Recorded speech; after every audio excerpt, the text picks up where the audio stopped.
যে পুলিশ নিয়ন্ত্রণ করতে ব্যর্থ হয়েছে, সেই পশ্চিমবঙ্গ পুলিশের প্রতি কারো রাস্তা নেই। কারণ শতদ্রুর সঙ্গে যদি মনোজ বার্মার ছবি প্রকাশ পায়, শতদ্রুর সঙ্গে যদি মুখ্যমন্ত্রীর ছবি প্রকাশ পায়, তার মাথায় যদি এত বড় বড় প্রভাবশালীদের আশীর্বাদ এবং হাত থাকে, সেক্ষেত্রে এই রাজ্য সরকারের মনোনীত 4 জন আইপিএস এর নেতৃত্বে যে সিট, তারা কখনোই নিরপেক্ষ তদন্ত করতে পারেন না। প্রথমত, ব্রোকার শতদ্রু এই ইভেন্টটা অন্যজনের করার কথা ছিল, তৃণমূল বা তার মন্ত্রীরা সব জায়গায় টাকা চায় এবং নিজেদের মাতব্বরি ফলাতে চায়। নিজের পরিবার পরিজন, আত্মীয় স্বজন, বন্ধু বান্ধবীদের দিয়ে সেলফি তুলিয়ে তারা মাতব্বরি করাতে চায়। আর মমতা ব্যানার্জি সামনে নির্বাচন, তলানিতে চলে যাওয়া জনপ্রিয়তা, তার সরকারের যে নৌকাতে ফুটো হয়েছে, জল ঢুকছে, তিনি বুঝেছেন যে নৌকাটা উল্টাবে। তাই তিনি তার যে স্লোগান, অর্থাৎ যে স্লোগান দিয়ে 57 জন বিজেপি কর্মীকে খুন করা হয়েছে 2021-এ, 1 লক্ষ বিজেপি কর্মী মূলত হিন্দু বা তফসিলিদেরকে ঘরছাড়া করে দেওয়া হয়েছে, 12,000 দোকান লুট অথবা বাড়ি পোড়ানো হয়েছে। সেই খেলা হবে স্লোগান, যে স্লোগান শুনলে গাঁগঞ্জের লোক আতঙ্কে শিউরে উঠে 2021-এর পলিটিক্যাল ভায়োলেন্সের স্মৃতিকে সামনে রেখে। সেই স্লোগানটাই মেসিকে দিয়ে বলিয়ে নিতে চেয়েছিলেন বাজার গরম করার জন্য ভোটের আগে, কিন্তু ভগবানের মার হয়েছে, সেই উদ্দেশ্য পরিকল্পনা ব্যর্থ হয়েছে। যেখানে হায়দ্রাবাদে তেলেঙ্গানার মুখ্যমন্ত্রী রেবন্ত রেড্ডিজি, যেখানে মুম্বাইতে মহারাষ্ট্রের মুখ্যমন্ত্রী দেবেন্দ্র ফডনবিসজি, যেখানে দিল্লিতে মুখ্যমন্ত্রী মাননীয় রেখা গুপ্তাজি, তারা এই বিশ্ববিখ্যাত তারকাকে বরণ করলেন, স্বাগত করলেন তাদের রাজ্যে।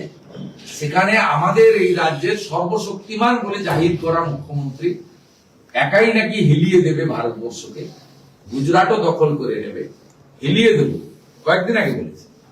তিনি নিজে হিলে গেছিলেন, গাড়ি ঘুরিয়ে নিয়ে কয়াকারে মারছুট পালিয়ে গেছিলেন। অতএব এই ঘটনায় যদি দায় স্বীকার করতে হয়, তাহলে মুখ্যমন্ত্রীকে প্রথম দায় স্বীকার করা উচিত। উনি ক্ষমা চাইবেন কেন? উনি দায় স্বীকার করে উনি কেন গাড়ি ঘুরিয়ে নিয়ে পালিয়ে গেছিলেন তার ব্যাখ্যা জনগণকে দিন। উনি কেন তার পুলিশকে অনুমোদন দিয়েছিলেন ফুল প্রুফ না করে? তার জন্য তিনি রাজীব কুমারকে শোকজ করবেন কেন? রাজীব কুমারকে এবং বিধাননগরের সিপি কে বরখাস্ত কেন করছেন না? ডিপার্টমেন্টাল সাসপেনশন কেন করছেন না? কারণ রাজীব কুমার তো অ্যাক্টিং ডিজি, কিন্তু পার্মানেন্ট ডিজি নয়।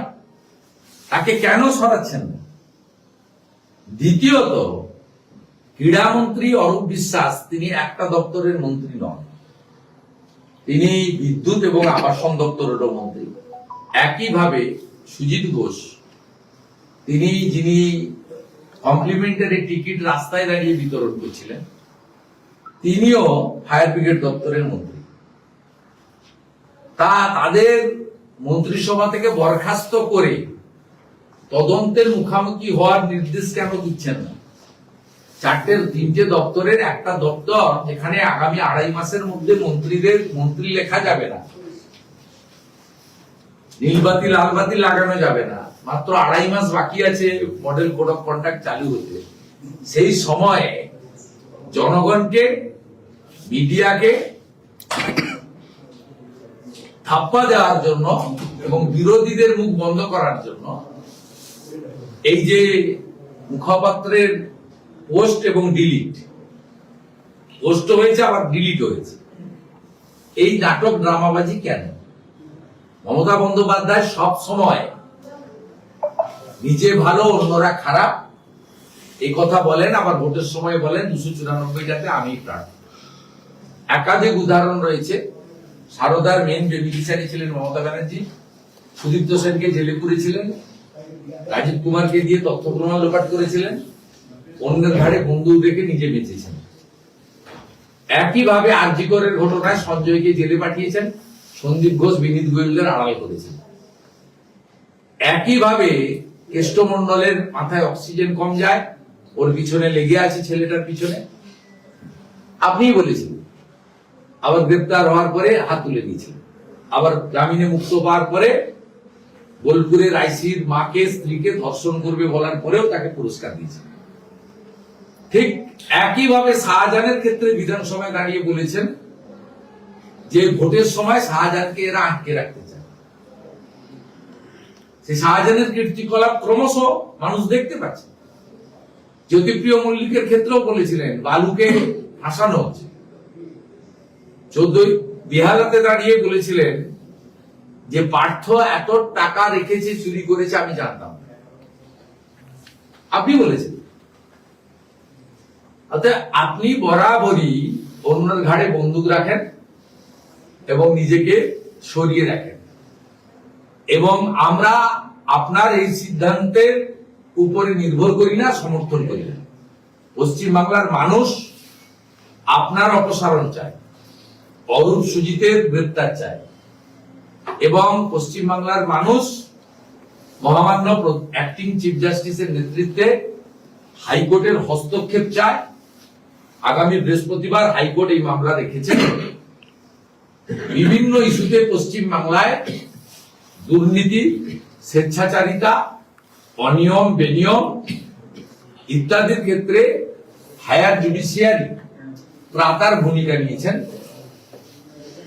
এক্ষেত্রেও মানুষ দেখতে চায়, জানতে চায়, তারা অপেক্ষা করতে চায় যে আগামী বৃহস্পতিবার অ্যাক্টিং চিফ জাস্টিসের বেঞ্চ যেহেতু লিস্টেড করেছেন এই মামলায়, তারা কি সিদ্ধান্ত গ্রহণ করেন। আমরা অসীম রায়ের নেতৃত্বে তৈরি হওয়া মমতা ব্যানার্জির মন গড়া কমিটি মানি না, তার সিট গঠনের সুপারিশ মানি না।